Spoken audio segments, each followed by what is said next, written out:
Ito po yung two-story apartment natin na project. Mayroong loft bed. So ito mga kaporman, sokin natin tong isang kwarto. So bago pala yan mga kaporman. Ayan, yung dalawang kwarto na yan, naka smart lock pala yan. So mayroon din tayong fire alarm, emergency light. Ayan, sokin na natin dito. So ito mga kaporman, tong kwarto na to, ito yung 6 na kwarto na ganito yung setup. So tulad lang din ng sa kabila, meron tayong window grills. Ayan yung hagdanan natin, papunta dun sa ating loop. Simple lang tong ano na to mga kaporman, kwarto. So ito, meron tayong ano dito, cabinet sa ilalim ng lababo. Ayan, may maliit na lababo mga kaporman.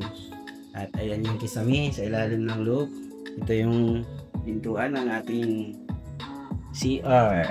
Ito yung kalagayan dito sa loob. Ayan. So meron ding shower mga kaporman. Ayan. Tapos na talaga ito mga kaporman.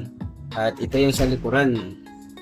Ito naman yung, ito yung door sa likuran mga kaporman. Tingnan natin dito sa likod. Ayan. Meron itong lababo dito sa dito kitchen natin.